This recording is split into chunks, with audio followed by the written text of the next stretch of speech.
Hey guys, welcome back to my channel. आज हम environment and ecology का 4th chapter आपके साथ डिस्कस करेंगे एंड ऑफ कोर्स मैं आपके साथ शेयर करूँगी। तो आज जानते हैं वायुमंडल की परतें। पृथ्वी के चारों ओर से घिरे हुए उपस्थित वायु के क्षेत्र को वायुमंडल कहते हैं। वायुमंडल किसे कहते हैं ये मैंने पहले भी आपको बताया है थर्ड वीडियो में। एंड वायुमंडल की परतें जानेंगे, इसलिए हम उस चीज़ को वापस से मैंने रिपीट किया। तो वायुमंडल की अगर बात करें तो वायुमंडल हमें और अन्य सभी जीवों को हानिकारक विकिरणों जैसे पराबैंगनी अल्ट्रावायलेट मीन्स किरणों से बचाता है। ताप संगठन और ताप परिवर्तन के आधार पर हम वायुमंडल को विभिन्न परतों में विभाजित करते हैं या कर सकते हैं। पृथ्वी की सतह से 0 to 15 किलोमीटर ऊपर तक ट्रोपोस्फियर, वहीं 50 to 60 किलोमीटर ऊपर तक 15 to 60 किलोमीटर ऊपर तक स्ट्रेटोस्फियर, मैं वापस से प्रोनाउंस कर दे रही हूँ, स्ट्रेटोस्फियर। फिर वहीं 60 to 85 की ऊंचाई तक मेसोस्फियर और 85 to 500 किलोमीटर तक थर्मोस्फियर होते हैं। अब हम वायुमंडल के बारे में जान रहे हैं तो उसको ब्रीफ से जानेंगे, तो इसलिए मैं ये वीडियो थोड़ा सा लंबा होगा, ज़्यादा नहीं बट थोड़ा सा लंबा होगा। वायुमंडल का सबसे क्रियाशील क्षेत्र ट्रोपोस्फियर है। यहाँ वायु की कुल संगति का 18% भाग और वायुमंडल का अधिकतम जल वाष्प पाया जाता है। यह वायुमंडल की सबसे पतली परत है और मौसम बदलाव की सभी घटनाएं, वर्षा आदि इस परत पर होते हैं। एक चीज़ और, हम एरोप्लेन से तो ट्रेवल करते हैं बट कभी हम ये नहीं जाने हैं कि जो एरोप्लेन है वो वायुमंडल के किस परते में फ्लाई करती है। तो वायुमंडल के विभिन्न परतें के बारे में हम बात कर रहे थे, तो स्टार्ट करते हैं। तो ये चीज़ मैं आपको डायग्राम के थ्रू समझाने की कोशिश करूँगी। ये चीज़ मैंने खुद से क्रिएट करके मैंने वीडियो में डाल दिया है, तो आप देख सकते हैं। तो स्टार्ट करते एरोस्फीयर। हिंदी में अगर बात करें तो उसको वायुमंडल बोलते हैं। तो उसका जो डिस्टेंस है वो 500 किलोमीटर। एंड देन थर्मोस्फीयर, आयन सीमा मंडल या आयन मंडल कहते हैं, वही 85 किलोमीटर से मीजोस्फीयर होता है। मध्य मंडल फिर 85 किलोमीटर, उसके नीचे अगर आते हैं तो 50 किलोमीटर यानी स्ट्रेटोस्फीयर समताप मंडल।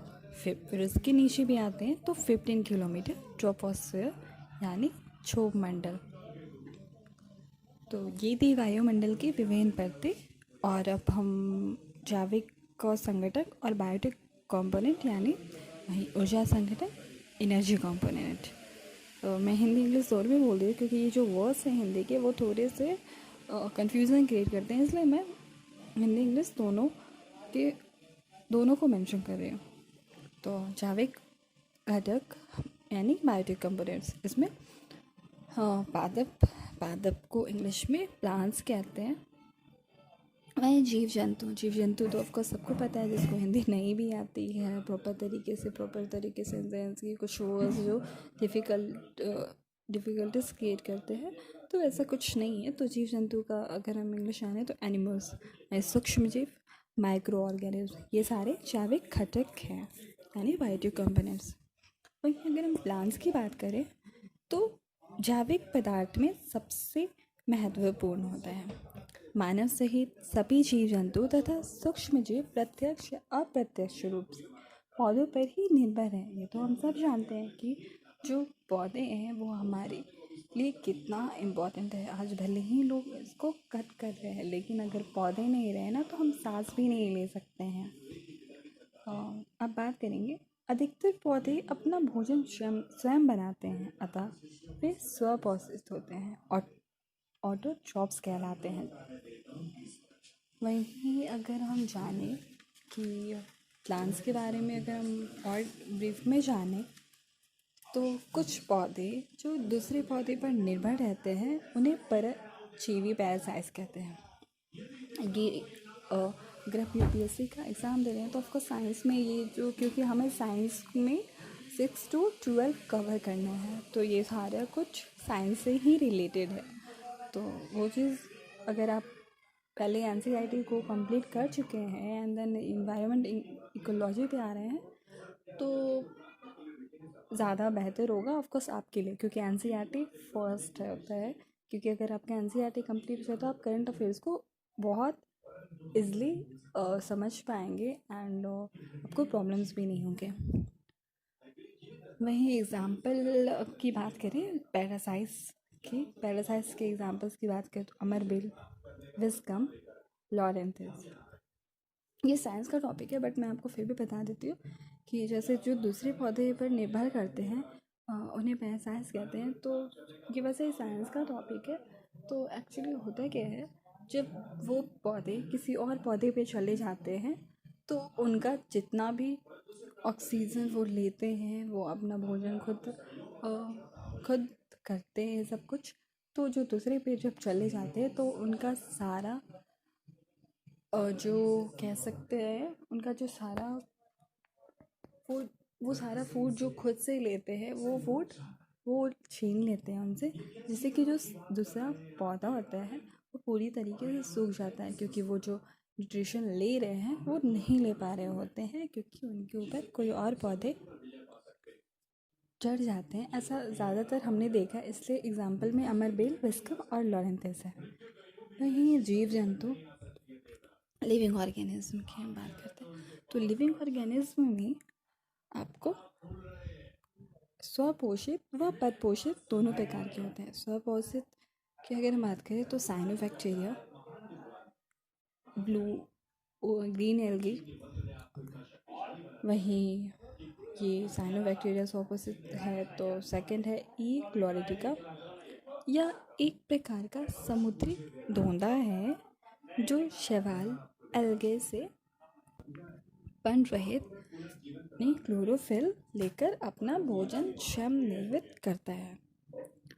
हाँ, जीव जंतु परपोषित की हम बात करते हैं। हेटेरोट्रॉप्स जीवों के 3 प्रकार होते हैं। परजीवी, पैरासाइट्स जिसे इंग्लिश में कहते हैं।